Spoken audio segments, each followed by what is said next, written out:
Hello there, my name is Martin Henley. This is the Effective Marketing Content Extravaganza. And if you're new here, you may not know that I'm on a mission to give you everything you need to be successful in your business. Providing, of course, that what you need to be successful in your business is to know more about and be motivated to implement effective marketing, which is, of course, what you need if you're going to be successful in your business. So what we do here is we bring you the marketing news every other week. We review the very best and the very worst of marketing content on the internet. And whenever I can, quite regularly, I bring in a guest with experience that will be relevant to you if you want to be more successful in your business through effective marketing. And that is what today is about. So today's guest is a business graduate who has been managing marketing and sales teams since 1991. That's just a little bit over 30 years. In those 30 years, he has been national account manager for PepsiCo, general sales manager at United Biscuits, UK sales manager for Walt Disney. Mainly what he's been doing is running his business, Push, which is a digital performance marketing agency that he co-founded all the way back in 2007. They run campaigns on Google, Facebook, Microsoft, Amazon, and TikTok, and are the only agency to have won awards from Microsoft and Google for 6 years running. What you may not know about him is that he is married to Sarah Khan, who you might know from The Apprentice and Loose Women off the telly. Good afternoon, Steven Hyde. Hello, thanks for the introduction. You are very welcome. That's becoming my favourite bit of it. I really like doing that, like researching, finding out interesting things about people. Are you there? Yeah, I'm still here. You're still there. Yeah, so I really like that bit. How is it being married to a TV personality? It's had some. There's been some fun and games over the years. So when it first happened, when she was on the Apprentice for the very first series, 15, 16 years ago, she got kind of whipped up into lots of premiere events and star-studded balls. And then I think after about 2 months, she got fed up with it. But she's generally, it's odd being out with her sometimes. She gets recognised, people come up and approach her. But we've just got on with it now. And she's kind of taken a back seat away from a lot of TV because it's, as you can imagine, it's quite a fragile world that perhaps is not always as meritocratic as the one we would like to work in. No, I can imagine it's like that. I know a few people on the telly because I did a comedy course about 11, 12 years ago. And some of those people carried on and they're on those programs. And I think it just must be a bit weird. It must just be a bit weird is what I think. But you were together before, were you? So you didn't... Yeah, we met in McVitie's about 20 years ago. Okay. And McVitie's is a brand of United Biscuits, is it? That's right, yeah. Yeah. So you've done like the FMCG. Is that what they are? Fast movable consumer goods, biscuits and FMCG, PepsiCo? Yeah. I sort of my career is sort of into two sort of eras, if you like. So I came out of university in '91 and did what a lot of people want to do when they do a business degree, is go into marketing, work in an FMCG brand, and do that whole thing for, I did that for the best part of 10 years. Ended up as a sales director at Disney. And then I realised that I really wasn't right for that world. In fact, I had that feedback a couple of times. Not that I wasn't doing well at the job, but people could see that there was something sort of gnawing away at me, and that's why I ended up, pursuing starting my own business. Okay, cool, excellent. And you describe it in one of the places I read about it. You describe it as a performance marketing business, as being in performance marketing. Mm-hmm. That's interesting because I don't think enough people still are particularly concerned about the performance of their marketing. I think people are quite happy to fly blind with their marketing. Yeah, it's funny you should say that, because if I dig really deep about why we started Push, in my old world, in working for brands like Disney and Pepsi and so on, I'd come across a lot of advertising and marketing agencies, and the impression I got from a lot of them was that they were not massively performance driven. There was a lot more that kind of counted as being a big deal. And when actually, there's a story, sort of a story related to that, which if you like, I'll expand on. So when I was at Disney, I was actually told off by my managing director at the time. So he told off. I use that term loosely, but she was she was concerned that I wasn't spending enough time with some of the key customers and spending too much time with one small one. And the big customers that she wanted me to spend more time wining and dining were HMV, Woolworths, and WH Smiths. And the company that she thought I was spending too much time on was a company we now know as Amazon. And at the time, it had about a 4% share of Disney's sales, but I could see that the data they had behind them was going to be immense in the way that it drove their performance.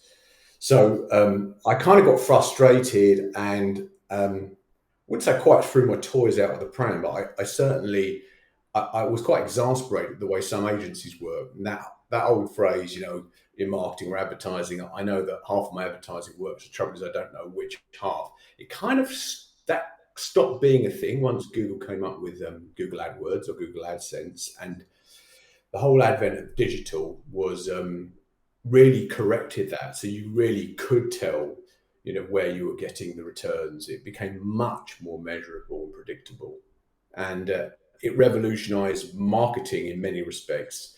But it didn't take everyone with it. There were a lot of companies that, a lot of marketeers that I remember having their heads stuck, somewhere.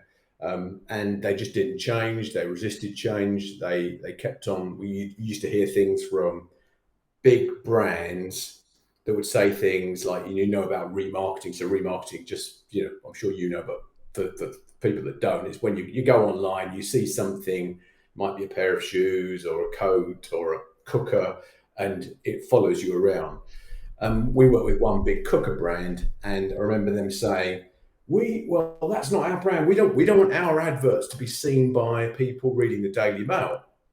And we said to them, yeah, but these people are coming to your site looking for a range cooker. They're then going away, and they may well be on the Daily Mail. So by default, these are Daily Mail readers. Just happens to be that we're reserving your adverts to them, and it's working. Look at the brochure downloads. But yeah, there was a lot of resistance in the early days. Yeah, and it seems to me that this is, like you say, exactly like you say, this is the opportunity provided by digital marketing, is to know what you're spending and how it's working, and it's not perfect, but it is the opportunity. Do you know what I mean? That is the opportunity. And I teach digital marketing is what I do for money. And when I talk to people about this, I say, it was John Wanamaker who came up with that saying in the 1850s. And I say, if someone were to come to me from a team of mine and say that in 2022, we would take them into the car park and dispense with them. Do you know what I mean? Because that's not the point. But before digital, everyone was quite happy just to fly blind. And this is where this idea persists, that marketing is just an expense that you do away with as soon as things get tricky. Do you know what I mean? People still don't seem to understand quite what marketing is and why it's so important, and the cost of it, and why it's so important to drive performance and efficiency and results. Kind of blows my mind a little bit, I'll be honest with you. Yeah, me too. So I always learned that. So I did my degree I kind of went back to university late. I went out and worked, went back to university when I was 22 with a bunch of 18-year-olds, because I could see at the time, this is the end of the 80s, I could see that I was finding it hard to get jobs in marketing because I didn't have the right kind of qualifications and didn't speak in the right way. So I went to university, even though I'd already got a Chartered Institute of Marketing diploma, but it wasn't worth as much without a university degree. So I went and got a university degree, and then the sort of all the right sort of job offers came along. But I've studied marketing a lot as well. So I've studied marketing probably the best part of 6 years at like degree level. So I kind of know my way around it. I really like sales as well. So, I've got these as visual, they're not on standby. They just happen to be next to me here. But I've got, Kotler's Book of Marketing, and one I remember from way back when is Advertising Made Simple, which I did on a BTEC, believe it or not, so long ago.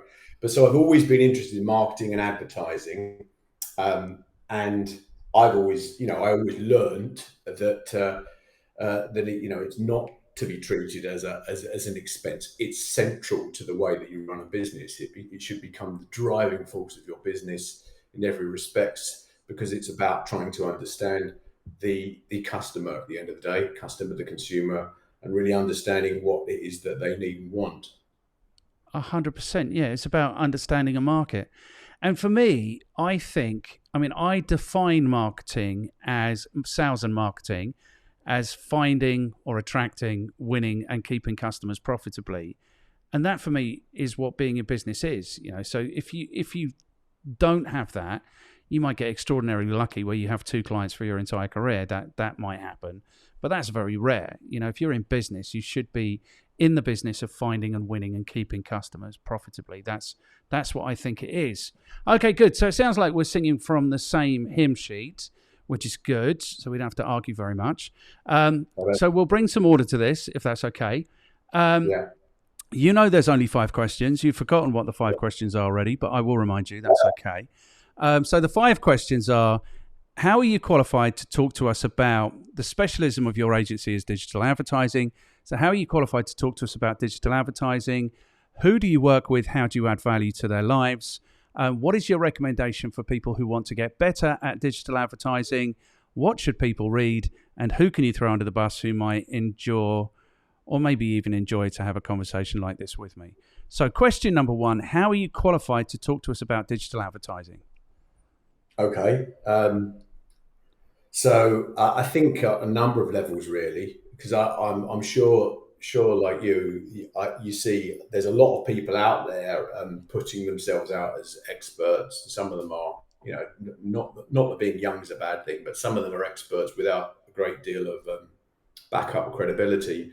I think what I have first of all is I've got the academic side of actually having studied marketing and learned all of the things that you can learn in the corporate world about what goes right and what goes wrong. But then I started from scratch in 2007. I started my own digital advertising agency. Well, actually, that's not true. But what I started with one other guy was a web design, a web marketing business. That's what it was called. And we were doing everything. So we were doing, in the early days, even though there were only a handful of us, we were doing web design, search engine optimization, some social management, email marketing, some graphic design, and of course PPC.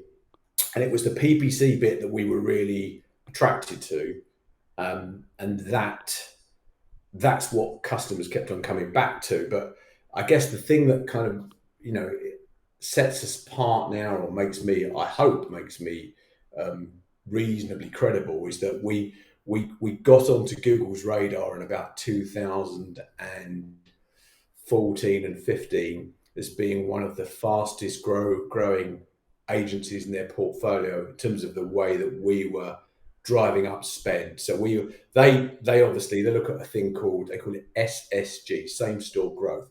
So let's say you've got an agency and you've got 10 businesses that you're working for, and I've got an agency and I've got 10 businesses that I'm looking after.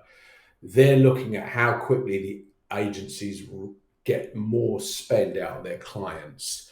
So they could see that this, what was then, relatively smaller agency tucked away in West London, was really ramping up the spend. So we'd take over a client and their spend would ramp up quite quickly over 3 to 6 months. Now, you only do that, of course, as you know, either if you've got something to hold them, to keep them to contract, which we didn't. But as you know, the real reason is because people can see the return that they're getting. Once they understand that the returns that are coming through, they keep on investing more and more and more and more. So that's when we came on Google's radar. And to kind of I think, finish off the question I'm sure you'll ask me more. we've built within digital, we've built top level relationships, not only with Google, and we've got an NED from Google, who was the head of Google EMEA for 5 years on our board, but not only with Google, but also with Microsoft, very important and often underestimated, with Meta, with TikTok, and probably to a lesser extent Amazon. The support is not quite as strong, but we've got very strong relationships with those big four, and we are constantly looking at how we can take what's coming from them, coming from the road, and implement that in digital advertising across all our clients. Okay, cool. So I think what's interesting, like there's a number of things that are interesting, but the thing that's interesting to me is that somebody told me in one of these conversations, a digital marketing person, that digital marketing was marketing. Google say Google first. Like when I teach people, I'm always interested to know who has some marketing experience or some marketing idea, because it seems to me that then what we do is we just apply that to digital. You know, digital is just a set of new rules. Or new tools to apply those things. So I think the academic is really underestimated. And I think the science is kind of underestimated. And before digital, the science was probably the psychology. You know, I don't know how you feel about that. Yeah, I mean, you couldn't have asked a better question, really. I mean, the psychology is really important. And I remember even back in I'm showing my age now, but in the late 80s, early 90s, doing my degree, you know, one of the things that was said was when you look at segmentation of how a lot of lazy companies, you know, this is kind of before the internet, would segment their customers would be just quite simply on demographic, geographic. You know, they look at ages and they look at postcodes. But what was said then, and it was in the Kotler manual, which was the best way of segmenting is on, and I remember the phrase because it always blew me, it was on psychographic or behavioristic segmentation variables. In plain language, because marketers, I don't like to, but some marketers love to make things sound complicated. But in plain language, as you know, what that is saying, you know, market to people depending on how they behave, not on the fact that I'm going to be a white, to be something bloke. You know, you can't just market to me with my. I've got an example here actually. Look, I haven't brought this up. But with this is a Woolovers brochure because it thinks, well, I'm 50 and so on. I am wearing a wool jumper, but a lot of their designs are not what I want. But what you've got to do is look at what am I interested in? I'm interested in snowboarding. I'm interested in outdoor sports. I've got 2 young kids relative to my age. So you start looking at people's behaviours rather than just their demographics. So psychology is really important in understanding marketing. And if you like economics, psychology, all of those, sociology, they all play really well into understanding marketing and how to make digital work. Because as you suggested, it's in some ways there's a load of new language around. You know, there's a lot of 3-letter abbreviations, CPCs, 4-1s, ROAS, and all that sort of stuff. But it comes down. You can't move away from the classic funnel. You know, of understanding people, how you segment groups, how you play messages to those different groups along their journey to become more engaged with you. So I think sometimes marketing is a bit like that football quote. It's a simple game complicated by fools, and I'd say the same with the same marketing. It's actually relatively straightforward if you start off trying hard to understand your customer base. Yeah, I would 100% agree with that. And it was kind of, I started a marketing company in 2005. I'd been working in sales for 10 years. So I and I was one of those canvassing salespeople. So I'd always done my own marketing in the way that salespeople can. So that's how I kind of learned. And then I was a little bit annoyed, I'll be honest with you, 2007, 2008, 2009, when all of these social media marketers crawled out of the woodwork. and had absolutely no idea how to engage anybody. Do you know what I mean? But they knew where all the buttons were on these social media platforms, and I think there's too much of that going on in the world. I don't think there's enough consideration put on the really interesting things. So to take for instance, PPC, I think, is perfect marketing. You know, that's the formula. You spend so much per click. You need so many clicks to get an inquiry. You need so many inquiries to get a sale. You know, that's the most formulaic form of marketing there is. And in that instance, you could be forgiven for just giving up on the psychographic or the caring or knowing anything about your customers. You know, they look for the thing, they find the thing. Except, of course, I would say that understanding of your customer, like being the thing that they're really looking for at the point that they want to buy something, is the added bit. I don't want to say the secret sauce because I don't think there's secrets. But yeah, that's what I think. I think digital. I don't think it pays enough attention to some of the good stuff that went on for the 100 years before there was digital. That's kind of what I think. Yeah, I think there's some truth in that, and certainly I resonate with your comment about social media. How many people became social media experts? And of course, you go through different eras, don't you? Even if you want to isolate in this digital world, you've got the era of social people talking about social media, and suddenly had accountants like looking to try and get X thousand Facebook likes, and no one was asking the question like, and why am I doing that, and what is that actually doing? Yes. And there was a lot of I'm like you. I mean, I get frustrated, and I actually get quite agitated when things are missold. I mean, I think the reason that we ended up focusing on PPC was because, I mean, when we started the business, we didn't want to have customers that we weren't getting results for, that we couldn't say, you know what, we've done a great job there. So I'll give you an example. I don't mind. It's so long ago, I don't mind quoting it. We did some work for NatWest Bank, and we did some work. They paid us very well for some conversion rate optimization work. This is back about 2008 or so. But it was actually really simple work that we did, but very revealing, and there were some clear improvements which everyone agreed that if they implemented them, even like 3 of the top 10 we recommended, it would make a massive difference to their business. We got well paid for it, and then they didn't go and implement it because it got caught up in some political bureaucracy within the business, and that in itself is actually it's demotivating. Even if you've got a good rate out there and a good rack rate out there, it was not very nice at all to be in that situation. So by default we ended up going after the kind of business that we knew we could make an impact on, because it's not just about the money. I know that sounds so cliche, but it's not. It's about saying, you know what, we've done a bloody good job there.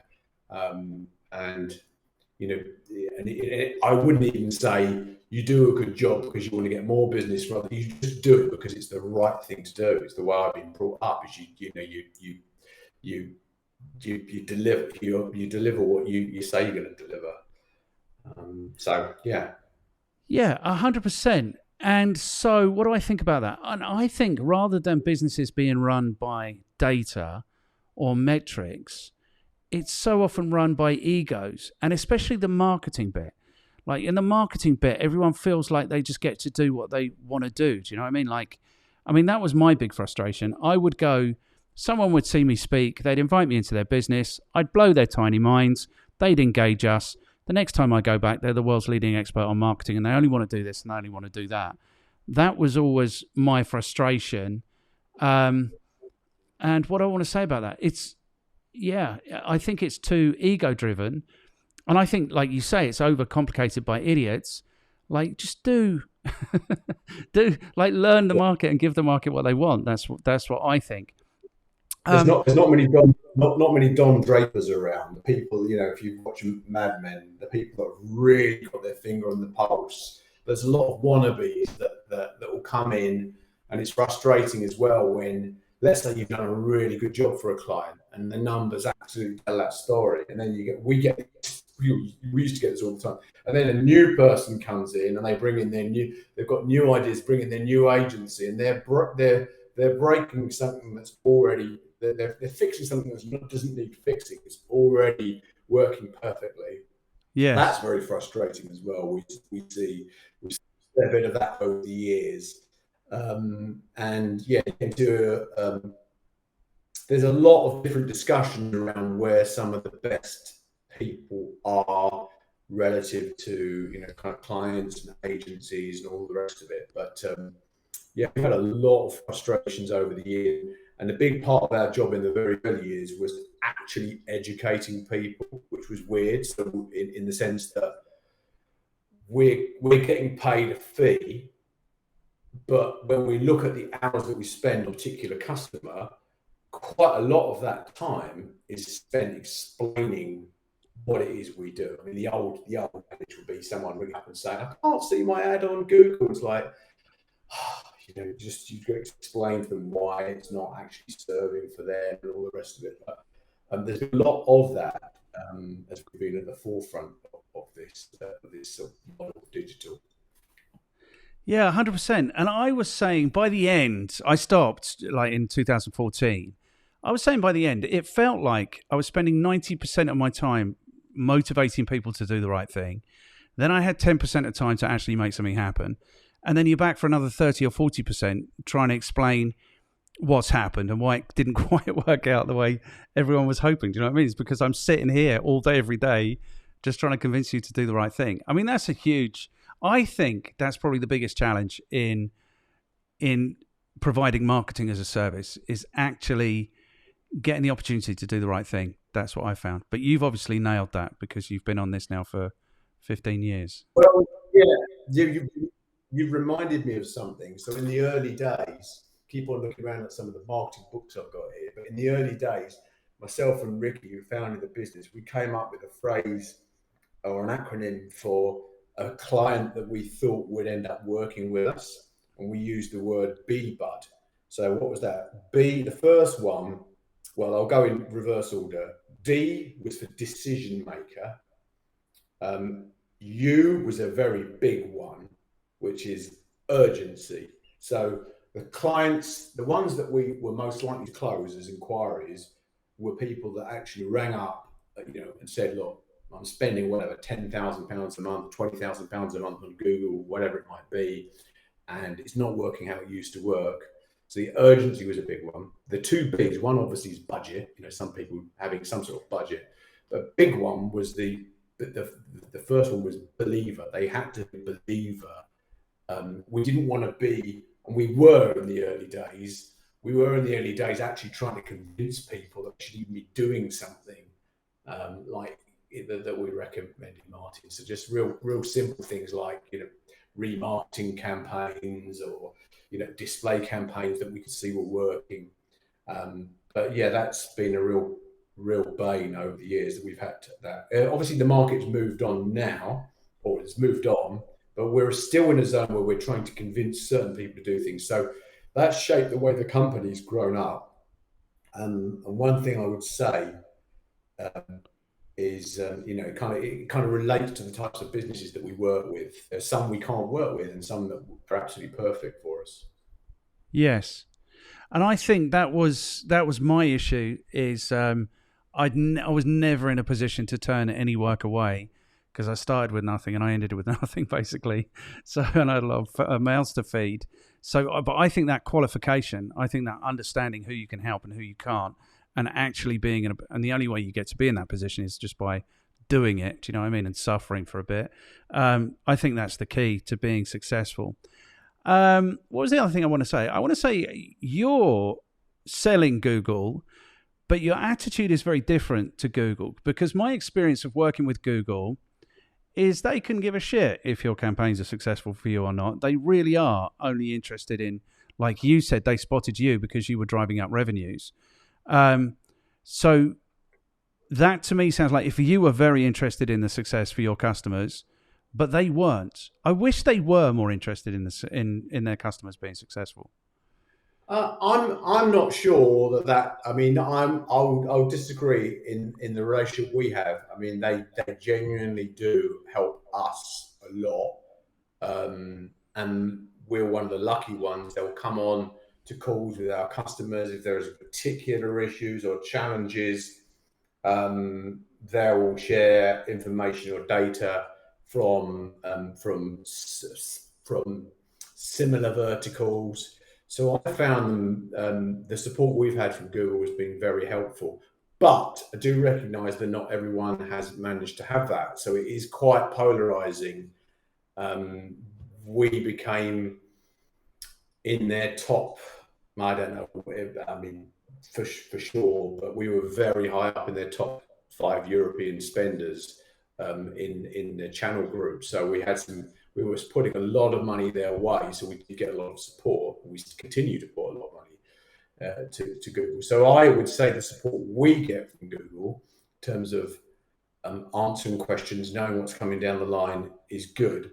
But it is one of those, it's quite polarizing if you're not, it wasn't like that for us in 2010, and it wasn't until we got to a certain critical mass that it really started to come on. And back to your point as well about having to take work, that's something we face as well. So very early on, you know, when you've got a PPC contract and somebody is maybe paying you whatever £1,000 a month for your PPC contract, and they say, "Can you do websites as well?" And you think, "Oh, websites are a pain," but you know, there's quite a lot of revenue in that. So we did in the early years from 2007 to 2012, we took on pretty much anything within that kind of like what I'd go full service of digital. And it was 2012 that we took a decision, which in hindsight, was my business partner Ricky that drove it.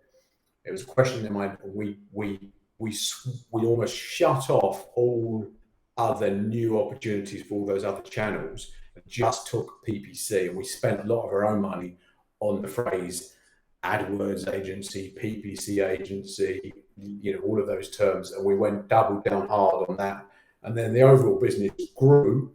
The share of our business that was paid advertising services grew from about a third to about 2/3 within a year.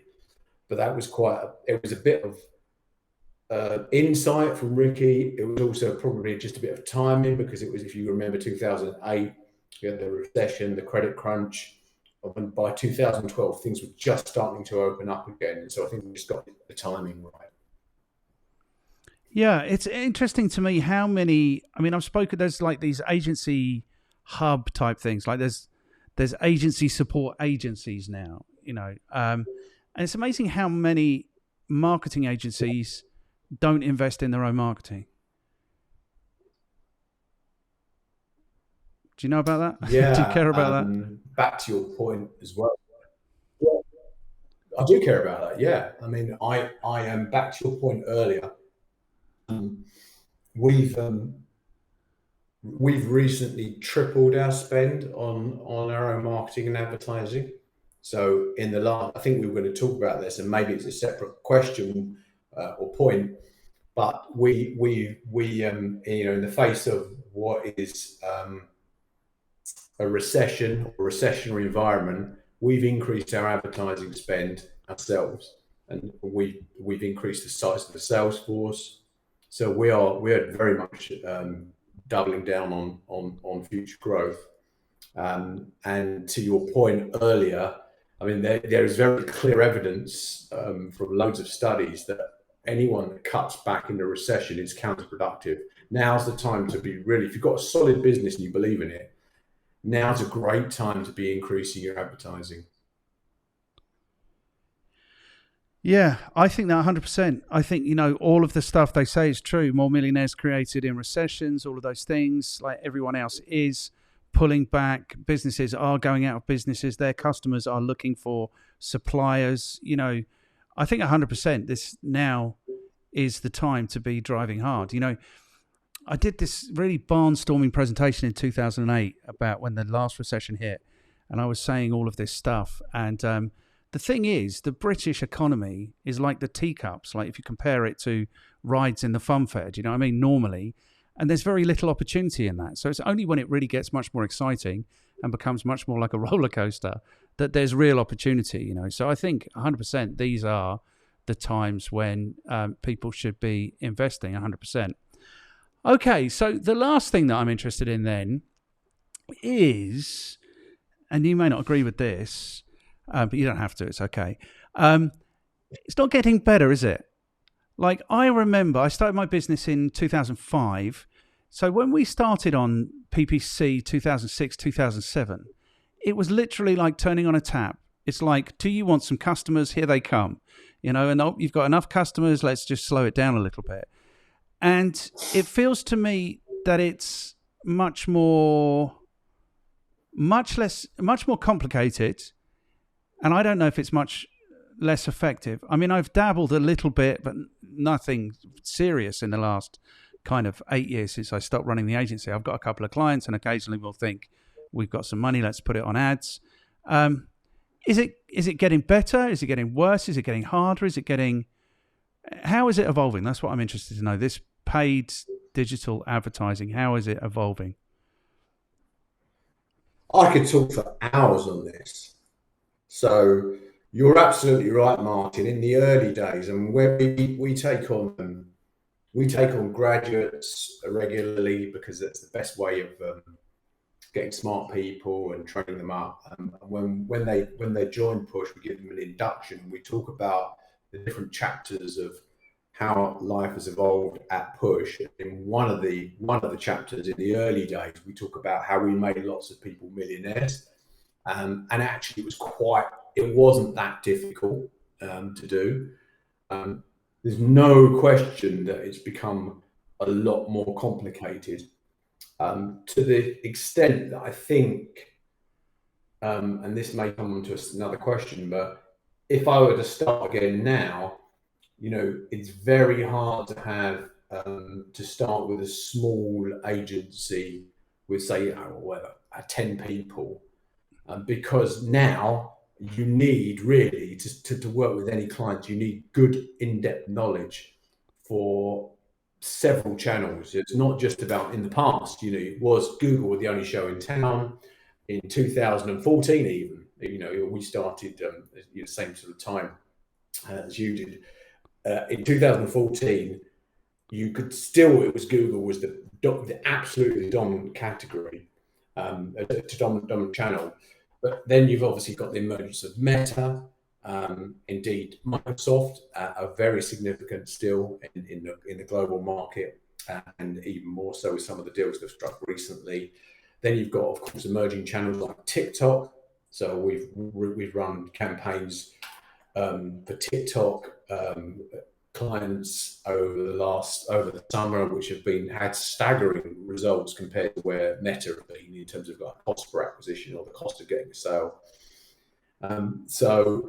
It isn't easy. It's a long time since I managed or opened up a PPC campaign. So we have people that do that. It is more challenging. I think where it's going, though, I think this is your question, is the skills that are needed now. It's far more important now, more than ever, to really understand our customer base and their kind of the way they make profits. Again, much more we encourage our team to have very strong commercial conversations with their customers, so they're understanding, you know, how they can build their growth over the different channels, whether it's, you know, Facebook, Instagram, YouTube, TikTok, or whatever it might be. So that's one thing. The other thing that is almost contradictory to where we started is creativity and if you like, the visual image becoming far more important. You know, we could have built a business in the past just built on clicks from text-based ads, but now, you know, we've invested a lot in creative people. We've taken on our first TikToker at Push. We've got a videographer. So that's important now, in a world where, you know, Google is controlling a lot of the way the campaigns perform. So you're right, it's not as easy as it once was, but there are things that you can be doing to try and alleviate that and make the most out of the situation. 100%, yeah. And early on, I spoke to a guy who's a brilliant YouTube ads guy. And he was saying with what's going on between Apple and Facebook, Facebook particularly rather than the whole of Meta, is that like Apple are basically cutting off the data. So it's going to go all the way back to, it's going to be about the strength of your creative, the strength of your targeting, like not just demographic, but like you say, psychographic. So it feels like it's kind of coming around full circle. Lots of people are touting now display ads on Google as a replacement for what was going on Facebook. Facebook, I read today, they've lost half the value of their shares this year. Google are also, it seems, in trouble in terms of laying people off and having a not particularly good run with their share price. So, yeah. See, this is where it comes to me, whereas I think if they were just a little bit more interested in their customers, these should be the corporations that would be leading us out of any kind of recession. You know, they've got access to the market. And if they were, I think if they were more interested in delivering that value, delivering customers to businesses in a really cost-effective way, then I think I'd be more accepting of them. I've got issues around these things. That's what you'll learn about me, Steve. Don't worry about my issues. I suppose if I were Google, I would be saying, you know, in their defence, for example, I mean, this is probably this is a threat to agencies rather than to necessarily businesses. It's a threat and it's an opportunity. So the Performance Max tool does, in theory, make advertising for many businesses easier to do for themselves. In theory, they probably do need some help from agencies, but I would say, yeah, that they. I mean, obviously, it's a tech company, but they are looking to try and make advertising easier for clients. They don't want people to get bad results or bad returns. They want them to get good returns. So I think that's the drive behind Performance Max, is to try and stop wasting money and get money spent more sensibly. But no, I get your point, that you've got to get the points that you're making. Certainly looking at the future, you know, anyone in e-commerce is going to, you know, if they've got a product that should be on Amazon, that's a question for them. But Amazon advertising is going to be enormous. I mean, it already is very, very big. And Apple, obviously, you know, a brand that we would never have really considered a brand that made money from advertising.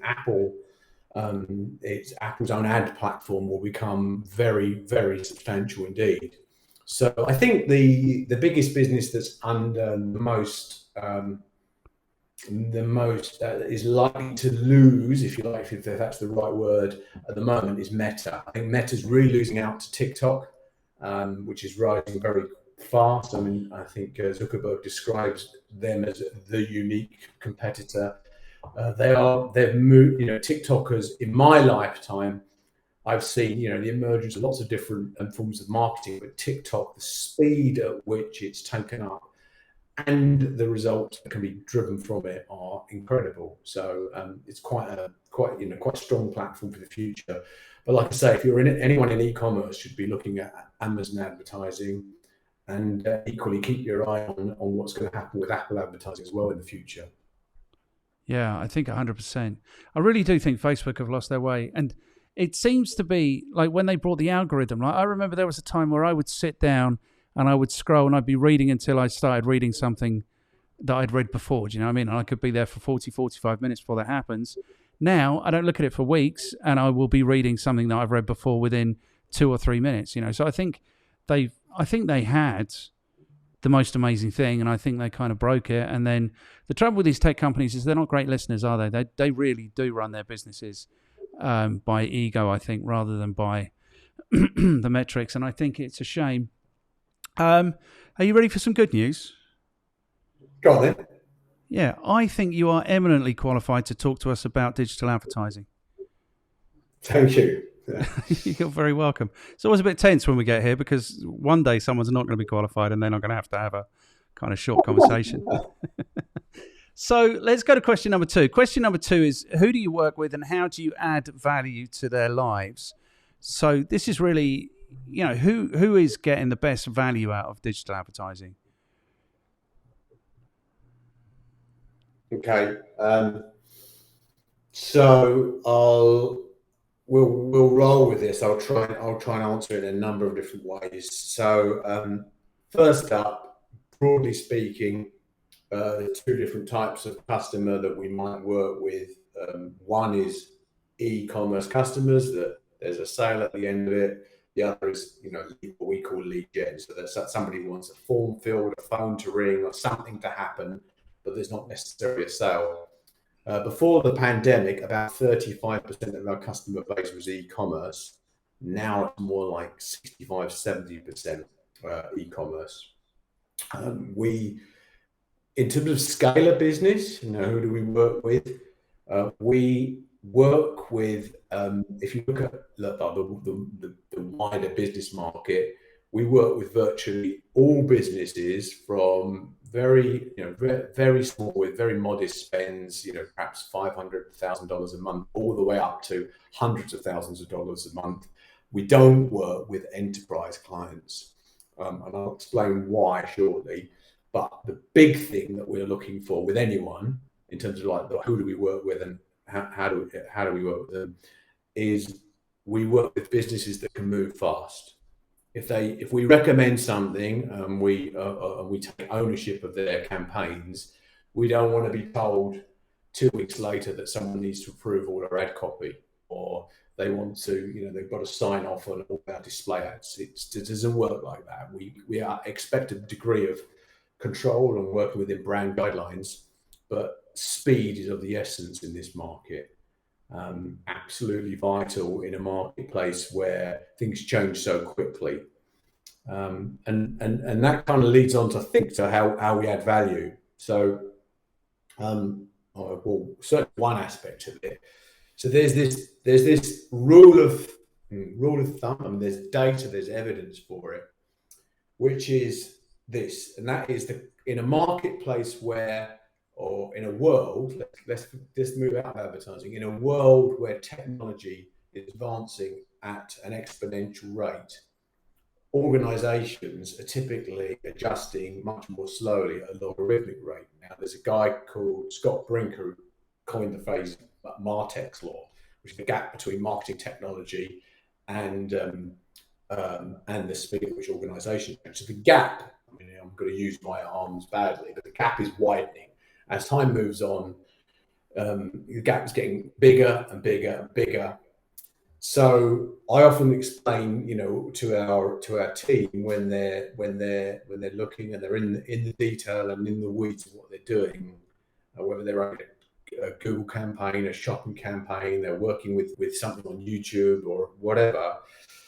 I tell them that their job is to understand that gap for our customer, explain identify where the opportunities are with the channels, and to make the most of that relationship. So typically what we're looking to do is to find the best channel, whether it's Google, Facebook, Instagram, all the others that we've talked about, and allocate our clients' money to those channels to get them the best return. That's what we're supposed to do. If we don't do that, we don't keep the client. They'll go elsewhere, or they'll stop doing things altogether. And the way that one of the most important things that we need to do to make that work is to stay ahead of what's coming, because there's a rule of thumb, which is the quicker that you try the new stuff, the more likely it is that you can keep your average cost per sale, per lead, per click down. If you wait and see other people take on those new initiatives, you'll be a late adopter or whatever you want to call it, but you won't be quick enough to realize the benefits. Because you take, for example, now, in TikTok advertising, there'll be businesses out there that are procrastinating and wondering whether or not it's right for them, even though the customer are on TikTok and there's a good story for them. But they'll wait, and by the time they go in and get their advertising agency gets this act together, it'll be June next year, and the costs will have gone up in that particular channel by whatever 60% or whatever it might be. So in the meantime, their competitors will have gained a massive advantage by jumping in,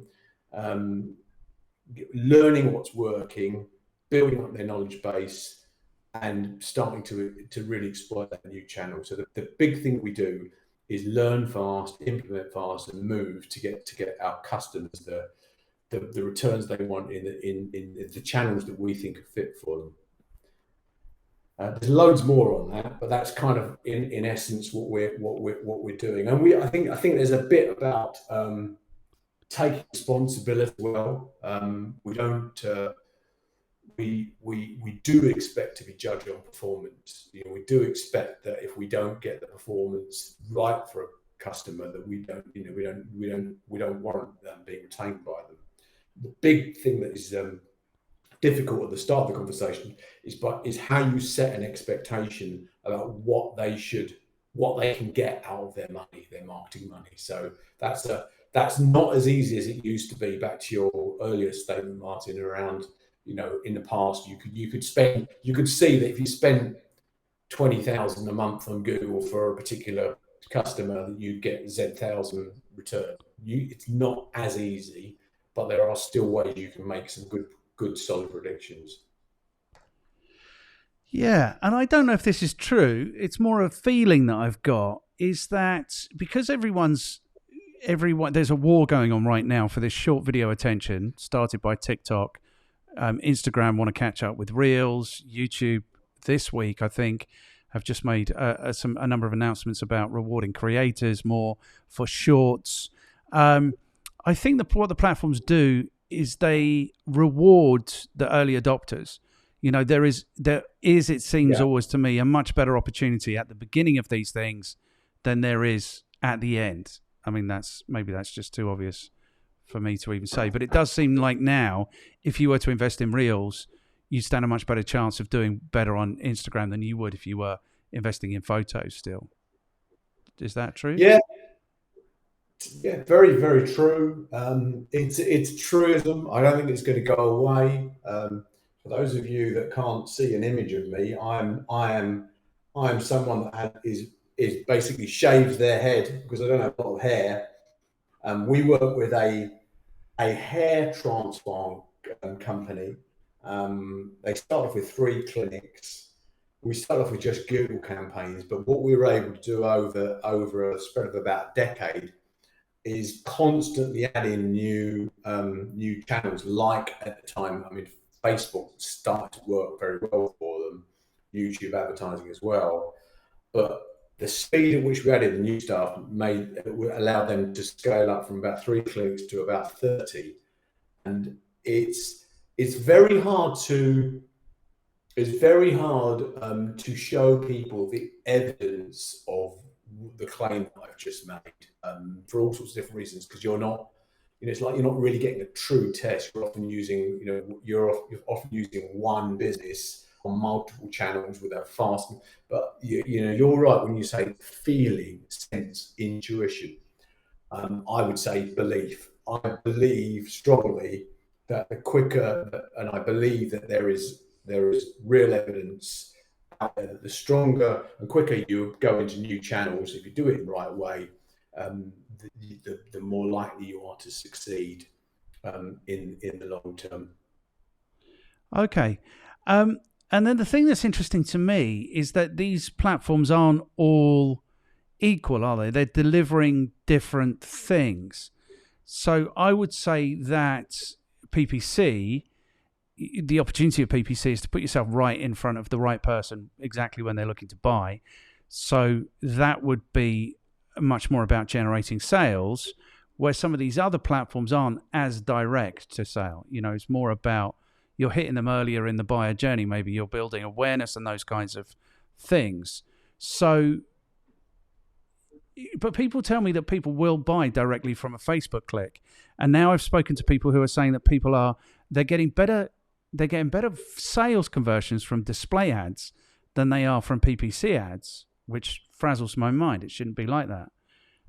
So I don't know. Yeah, I think it's how we all define everything, because I think if you think pay per click, rather than search. So certainly, if you look at that funnel, that funnel at the bottom of the funnel is someone that's gone on and put, I don't know, buy, best trail running or trail running shoes, for Gore-Tex trail running shoes. But further up the funnel, in terms of like someone like, let's say take someone like me that runs, that perhaps isn't aware of a particular brand. Further up the funnel, you find me looking at maybe on TikTok at certain runners or certain exercises for runners, or maybe on Facebook or on Instagram, I might be looking for something similar. And they're able to build up a profile. Oh, this guy looks like he's into running, and that's where you might start to serve up some lighter content around. Well, this is the smartest way to trail run without injuring yourself, or something like that. So at that level, the cost per click at those higher up levels with sort of display ads and beyond are a lot lower, and the further down the funnel, the closer you get to intent, the more competition there is, the more likely it is to cost. So broadly speaking, it's a bit like that phrase: you can have two of any three. You can have it fast, you can have it cheap, you can have it well built. And if you can pick any two of those three, if you want it fast and well built, it's not going to be cheap.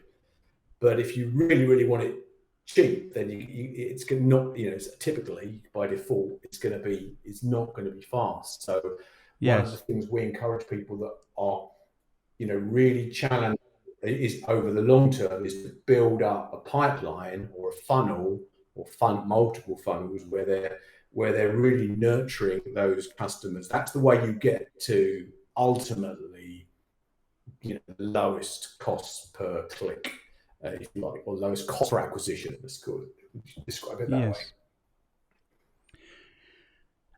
Yeah, I 100% agree with that. I mean, like the people who are looking to buy right now and searching on Google, who haven't been impressed by anything they've seen anywhere and made a decision, there is only so much of that. And I suppose, exactly like you say, you have to invest in nurturing the rest of them along the line. It feels to me, and I'll tell you why it feels to me like this, it feels to me like it's got to the point where if you're not on the tools every day, it's really hard to manage these campaigns on these platforms. And I'll tell you why I think that is because people have told me that.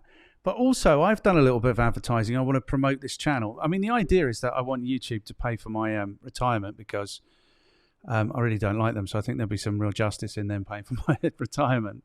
And so I want to promote this. So I spent a little bit of money with Google, and it wasn't very much money. And I didn't get any value at all. But I didn't care because, basically I'm thinking, well, this gets me the opportunity to speak to someone. They can tell me how it actually works. It's been an absolute nightmare. Like no one wants to talk to me about this, to the point where I got on a call today with somebody, and I didn't want to confirm my account because I'm looking at them on the camera, and it looks exactly like it might look if it was a scam out of one of these Indian call centers. It's so it feels to me like unless you've got full-time internal resources doing this for you, you need an agency. I don't think this is something that you can manage effectively yourself unless you're on it full time. Yeah, you're right. I think back to the point you made earlier, in the past, I'm going to use a crude example, but in the past, let's say you and I were partners in a double glazing business I live in Oxford, offices in London. But let's say we had a double glazing business with 3 showrooms around London, the southeast. in the past, you and I would have had a conversation. We worked out which one was a bit more computer savvy. And back in 2009, I could have probably gone on and put together a rudimentary campaign around, double glazing and all that sort of conservatories, and targeted it around London and the southeast, and we probably would have done okay out of that. Now that is really difficult to do. A big mistake I see a lot of businesses do is they think they see the costs of an agency and they think, well, sod that, I'll get someone to do it. I'll get an intern to do it, or I'll get someone in-house to do it. It's just, I'm going to throw some numbers out there, but if somebody came to me now and said, I've got a business like that, a double glazing company with 7 showrooms around the southeast of England or something like that. We've got, we make a lot of money. We're a multi-million pound company, loads of employees, hundreds of employees, building conservatories up and down the southeast. Somebody said, right, Steve, I understand you know a bit about digital. My boss wants us to get one person in the company to run all the digital campaigns. I'd say, well, that person doesn't exist, because that person needs to know about Google really well, in depth, and Meta, and probably the other channels, and probably a little bit about SEO. You'd be saying, if that person really did exist, the skills they're at marketing CMO level.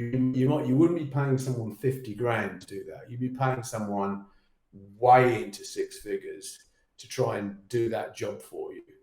So by default, they end up, the choice they often have is to use an agency. Where I think it is really challenging in business, and this is across the world, this is the UK, where it's challenging is that there are, if you look at the pyramid of businesses, and starting with the ones at the very top, the masses of spenders on Google are people that are spending way less than $1,000 a month.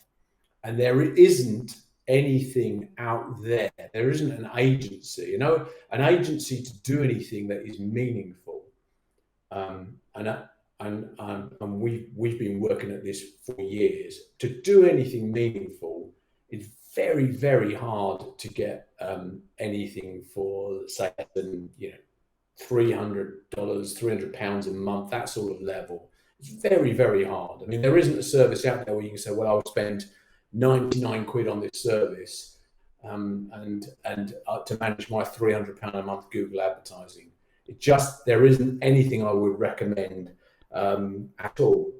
And so a lot of businesses get left out. They can't, they're too small to afford an agency, and they're too small to, they don't have the time or the knowledge to work.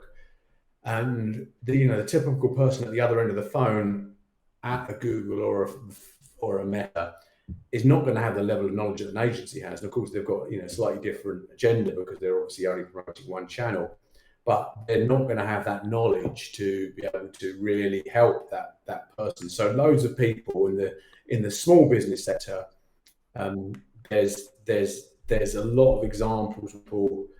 They go in, they try something, they speak to Google or whoever, it doesn't work. And they get burned, and that's a real shame. It's a hard zone to be in, but it may gradually change, and we're certainly working hard. We've developed our own software and tool, which does help smaller businesses, but it still needs our involvement. It can't be run on its own. You can't just say, hey, Mr. Customer, here's our tool, just use it on your own, because they'll burn their money and it won't work. So it needs our help and support, and that's a problem not just in the UK, it's across the globe. Bit of a ramble there. No, I agree with you 100%. I think it's got to the point where when I teach AdWords, when I teach Google Ads, whatever they're calling it now, I tell people Google's after your money. That's the lesson that I want them to take away, is that Google wants your money. And I tell, I mean, I've had people go away from like a day's PPC training and set up AdWords agencies quite successfully. And I tell them you have to be religiously fanatical about making sure what it is that you want and putting in the hard yards to make sure you get that. Because if you let it slip, and you are a small business and you let it slip, Google will eat up your budget in a second. That's what they want to do. So that's always my recommendation for people who are doing AdWords specifically. I mean, I've never even spent. You see, I'm one of those cynical old people. It was so good, man. Like 2005, 2006, 2007. Like there was still organic available. Like you could still rank a website. It was so good. And now, I mean, I'm not a big fan of corporations. Maybe that's why I couldn't be in it these days, because I couldn't be putting money in their pockets all day, every day. I think as well, what you have to, one thing I would say is that, corporations, they don't set out to do the wrong thing. It's the nature of large businesses and organizations that they end up in a certain place, and sometimes it's not what they intentionally wanted to be. It did used to be a lot easier. It's more difficult now. And like I say, I could talk very passionate about this, about what kind of businesses can be helped and where they should go. I think one of the biggest myths is that you can get someone in-house to do a certain job for you in a world where the channels that you might need to engage with, your Googles, your Facebooks, your Microsofts, and so on, are more complex. And to give you an example, when you say about how you have to be hands-on, we've been doing this for years now. But in my old world, so when I was in the kind of like FMCG consumer goods world, we'd get training maybe once every 6 months. You'd go away for 2 days, sit in a hotel and learn about the latest, whatever approach to negotiation or approach to, some sort of legal aspect of business. So it'd be 3 or 4 days a year.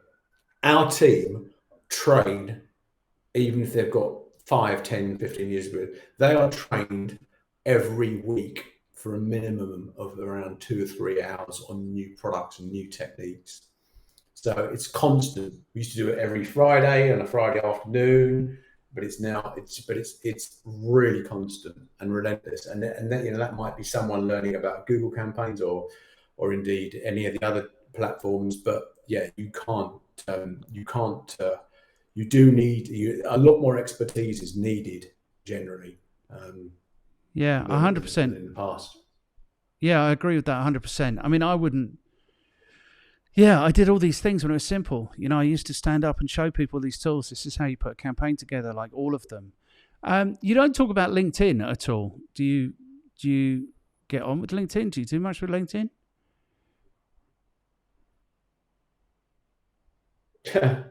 Yeah, it's funny you should say that, because I mean, I do look at LinkedIn regularly.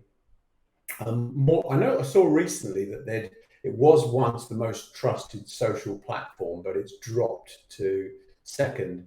I find that LinkedIn, for me, this is a personal point of view, I find that it has changed, and that I get about 5 new contacts a day to me, and they're virtually all trying to sell something to me. And for anyone out there that tries this, they're all doing it really badly, Martin. They'll be like, "Oh, hi, Steve.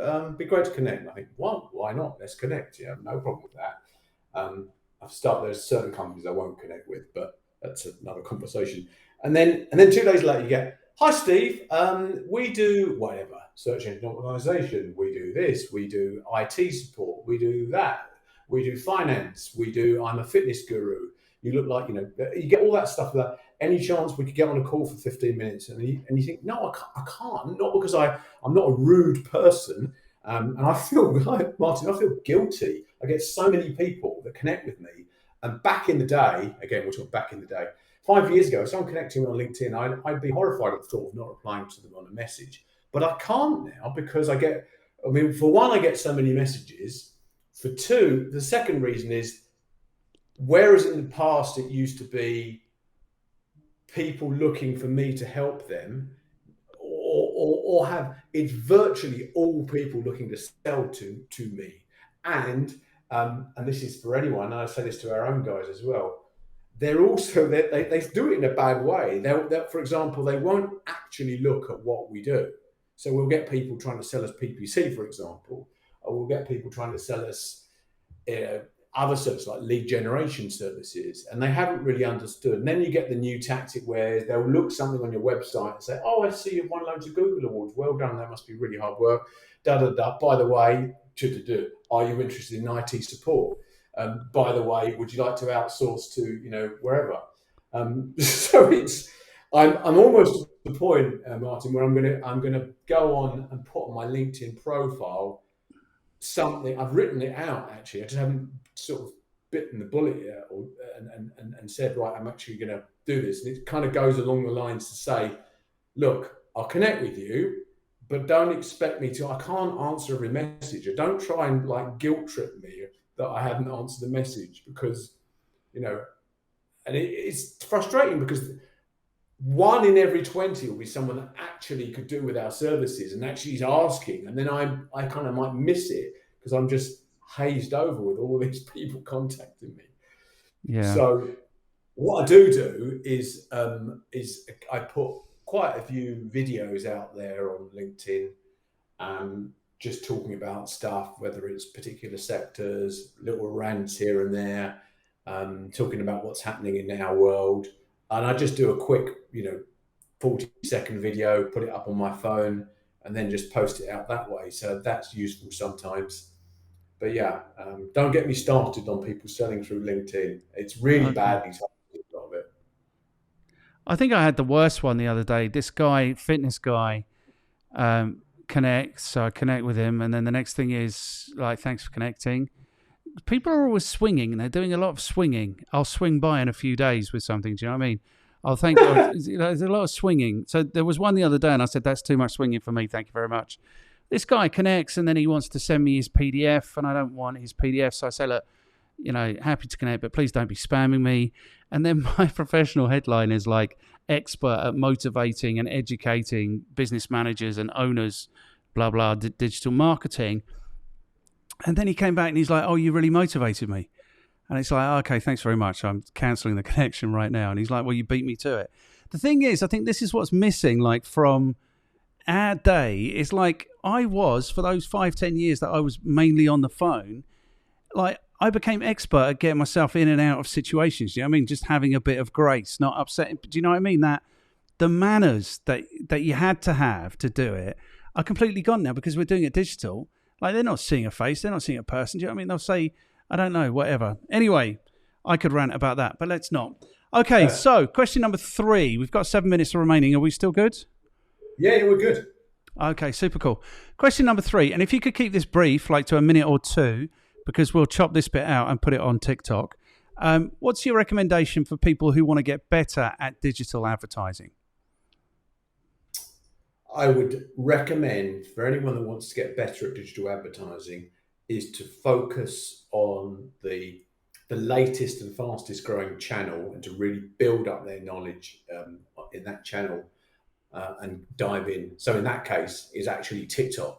If you said to me now, got a bunch of people want to start a new agency or they want to be a digital consultant, I'd say just focus hard on the fastest emerging channel and milk the hell out of that. That's great. A great recommendation. And are all businesses because it's just kids on TikTok doing silly dances. We all know that. So is it all businesses that are doing well on TikTok, or? Well, it's not all businesses, but I wouldn't say I'm not going to say that I'm the only one that coined this phrase, but I did come up with it originally, and it's like TikTok. Remember when you thought WhatsApp was just for kids? Because we all thought WhatsApp was for kids, we all thought Facebook was just for kids, and then it cohorts into the others. So we are seeing. I mean, of course, it's a young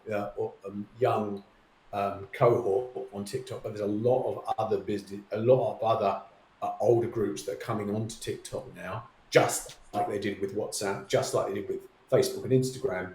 So yeah, businesses aren't doing well, but it is typically it's still still relatively easy to get results where you're targeting a slightly younger audience. I wouldn't be doing saga holidays just yet on TikTok, but I bet there will be a point where that comes. I mean, I genuinely do. That's maybe the metric, is like how quickly will saga be on TikTok. Yeah, I'll give it 2 years. Yeah, 100%. I also think that. I mean, everyone gets to these places in the end, I think, and I think there's a lot of people leaving Facebook, and so they'll be picking up a lot of those people. Okay, cool. Question number 4. What should people read? Is there something that you read that had left an impression on you? Think there's something it's important that marketers are reading? Yeah, I mean, I think there's a lot of books that I read generally. I mean, from a marketing book, there's a book called They Ask, You Answer by Marcus Sheridan. So that's a really decent book to read. That's probably of the marketing books I've read in the last 5 years. That's one of the best ones. There's another book I'm looking at my shelf. There's another book I've read called Pitch Anything. Pitch Anything by a guy called Claff. That's a really good book as well. So that's for people that are pitching. So those are 2. And then and if you just like more personal development, that one's good. The Daily Stoic Journal kind of keeps me grounded and not running away with my any kind of self-importance ideas. The Daily Stoic. So that's excellent. Cool. That's it, is it? Yeah. Well, those are the books. I mean, I've got plenty. The other thing I would say, it's a good question.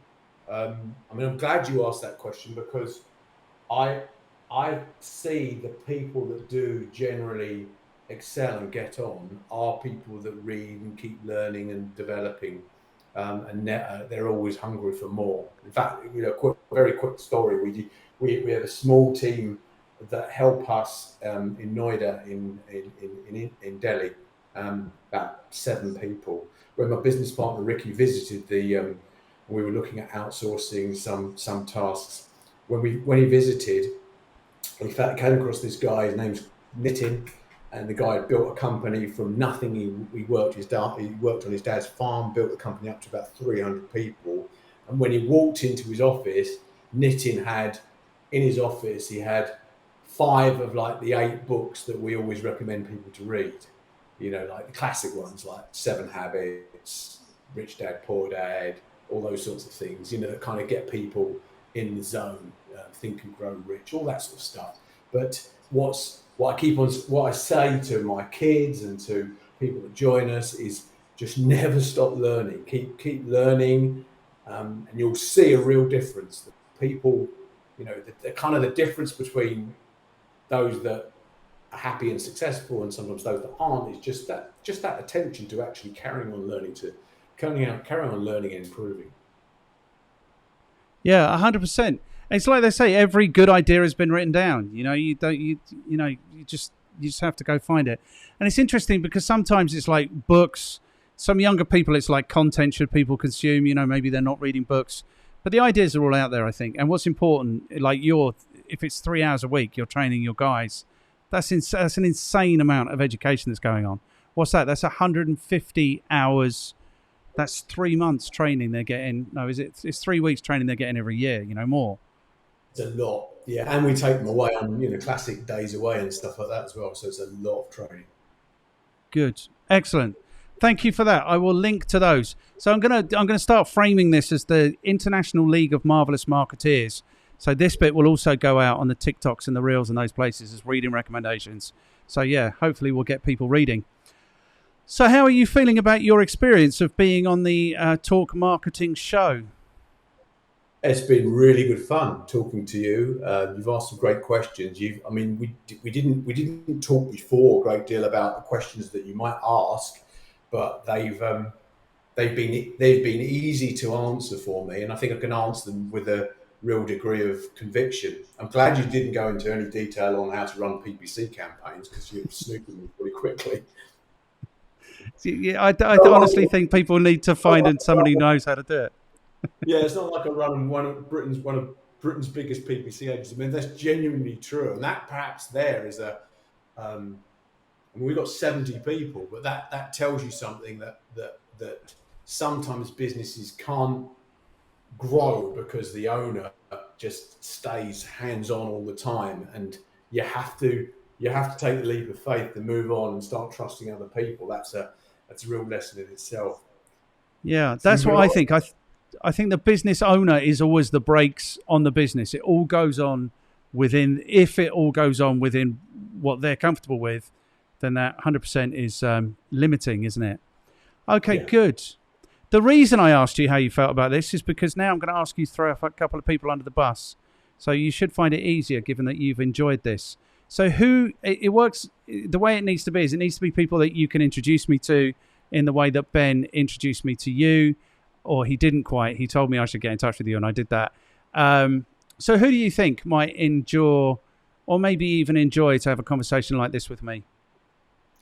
So one of the guys I think would be really useful is a mate of mine who runs a conversion rate optimization business called Conversio. His name is Paul Wilkins. He's a lovely bloke, worked out in India at some stage, worked for lastminute.com. So he's got loads of experience. So when you go into that, what makes you qualified, he's gonna fill your boots up really with his qualifications. So he'd be my lead sort of choice, I would say. There might be some people I could talk to you around that might talk to you about other aspects like search engine optimization or so on. But I think Paul would be my go-to person. Okay, fantastic. Is there anyone else, one more person that you could throw under the bus? We've got about a 50% hit rate. So if you give me two, the odds on me talking to someone you've recommended will go up. Can I have a think about it and come back to you? Because I don't want to just throw... It's not that I don't want to throw someone on the bus. I throw people on the bus all day long, but I just want to find the right...